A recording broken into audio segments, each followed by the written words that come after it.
કલ્યાણપુરના ભોગાત ગામે ફસાયેલાનું રેસ્ક્યુ કરવામાં આવ્યું। ગળાડૂબ પાણીમાં ફસાયેલા 17 લોકોનો બચાવ કરાયો।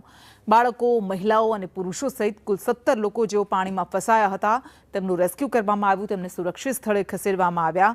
જુનિપર કંપનીના આ શ્રમિકો હતા જેઓ પાણીમાં ફસાઈ ગયા હતા।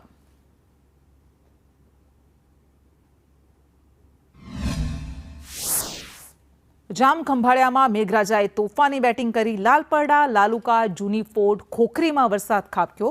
લાલુકા ગામે ખારા વિસ્તારની નદીઓમાં ઘોડાપૂર આવતા ખેતરો પાણીથી તરબોળ થઈ ગયા। લાલુકાનો ફુલકુ ડેમ ઓવરફ્લો થયો।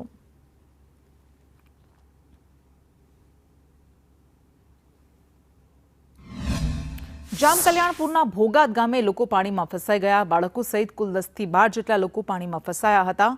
જુનિપર કંપનીના શ્રમિકો આ સબસ્ટેશનમાં ફસાયા હતા। પાણીમાં ફસાયેલા શ્રમિકોએ કન્ટેનરનો સહારો લીધો અને તરવૈયાઓની મદદથી બચાવ કામગીરી હાથ ધરવામાં આવી।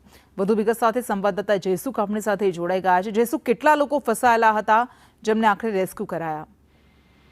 જી કૃષ્ણ, વાત કરવામાં આવે તો દેવભૂમિ દ્વારકા જિલ્લામાં છેલ્લા 3-4 દિવસથી સતત વરસેલા વરસાદને કારણે અનેક જગ્યાએ જે છે પાણીથી તરબોળ થઈ ગયા છે। ત્યારે જામકલ્યાણપુરની વાત કરવામાં આવે તો જામકલ્યાણપુરના ભોગાત ગામે ચૌ તરફ ગળાડૂબ પાણીમાં 17 લોકો જેટલા ફસાયા હતા। ત્યારે જામખંભાળિયાના ફાયર જવાનો દ્વારા બાળકો, મહિલાઓ અને પુરુષો સહિત 17 લોકોનું રેસ્ક્યુ કરવામાં આવ્યું હતું। જુનિયર કંપનીના કોન્ટ્રાક્ટરના શ્રમિકો હતા અને આ જે કામગીરી દરમિયાન પાણીમાં ફસાયા હતા। ત્યારે જિલ્લા કલેક્ટરની સૂચના મુજબ આ તમામને રેસ્ક્યુ કરી અને સુરક્ષિત જગ્યાએ ખસેડવામાં આવ્યા છે। જી કૃષ્ણ। જી બિલકુલ, આભાર આપનો।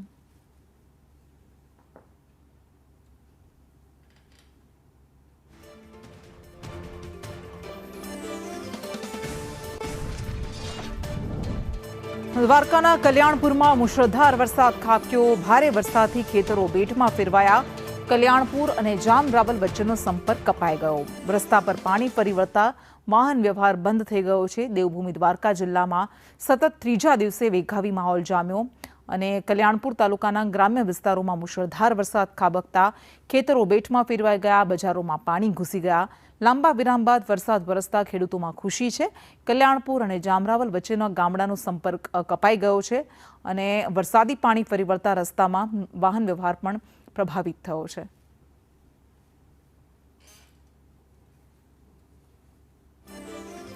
દ્વારકાના જામખંભાળિયામાં ધોધમાર વરસાદ ખાબક્યો। હર્ષદ મંદિરમાં વરસાદી પાણી ભરાઈ જતા ભારે હાલાકી।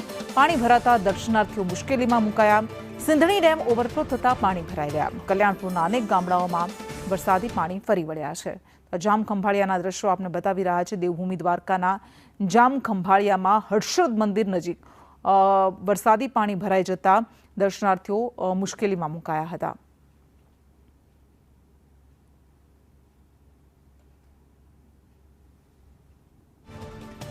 દ્વારકાના કલ્યાણપુરમાં ધોધમાર વરસાદ ખાબક્યો। હર્ષદ ગાંધવી ખાતે બજારમાં પાણી ફરી વળ્યા। મંદિરમાં ભક્તો માટેનું શેડ ધરાશાયી થઈ ગયો। ધોધમાર વરસાદથી ઠેર ઠેર પાણી ફરી વળ્યા છે અને લોકોને મુશ્કેલીનો સામનો કરવો પડી રહ્યો છે। કલ્યાણપુર તાલુકામાં તોફાની બેટિંગ મેઘરાજાએ કરી છે। એવો વરસ્યો કે રસ્તા પર પાણી ફરી વળ્યા છે તો મંદિરનો શેડ જે યાત્રાળુઓ માટેનો હતો તે ધરાશાયી થઈ ગયો।